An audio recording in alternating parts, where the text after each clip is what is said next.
रमन और डोंगर मोंगर।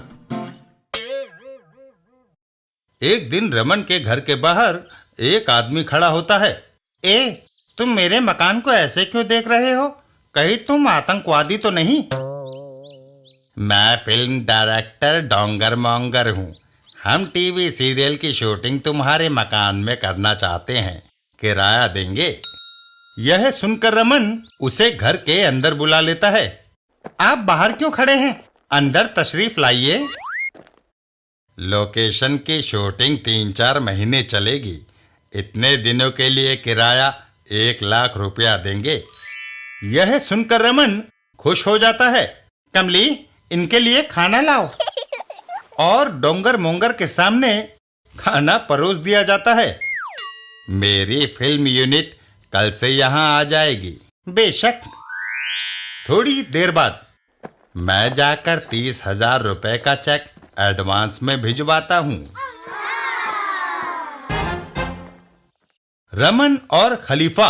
रमन, क्या वो टीवी सीरियल के लिए तुम्हारा मकान किराए पर लेना चाहता था? हाँ खलीफा, मगर तुम्हें कैसे पता? 1 महीने पहले वह मुझसे भी यही कहकर खाना खा गया और आज तक लौट कर नहीं आया भाई।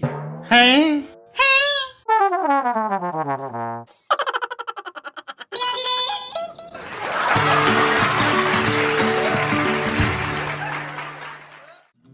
रमन और लंबा स्वेटर।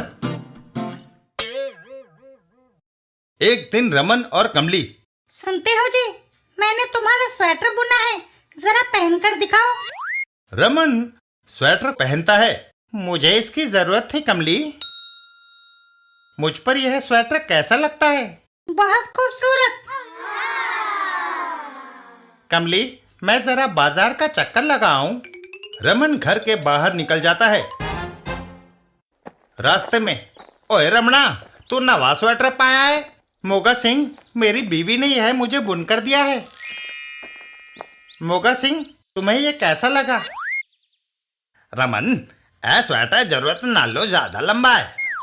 यह सुनकर रमन अपनी स्वेटर को उठाता है। वह इसलिए मोगा सिंह कि मेरी ज्यादातर पैंटें पीछे से फटी हुई है। ओए रमन,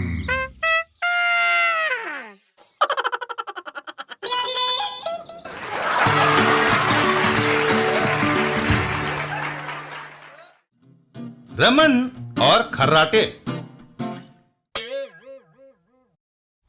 एक दिन रमन और कमली। जी सुनते हो, उठो। रमन कमली की आवाज सुनकर उठता है। तुम्हारे खर्राटों की आवाज से मुझे नींद नहीं आ रही। तुम पहले सो जाओ कमली, मैं फिर सो जाऊंगा। यह सुनकर कमली सो जाती है।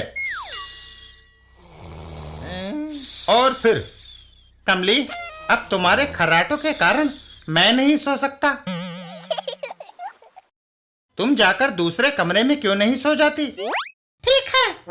कमली तकिया उठाकर दूसरे कमरे में चली जाती है और रमन आराम से सो जाता है। तभी, जी उठो, दूसरे कमरे में मुझे अकेले डर लगता है। परिणाम स्वरूप।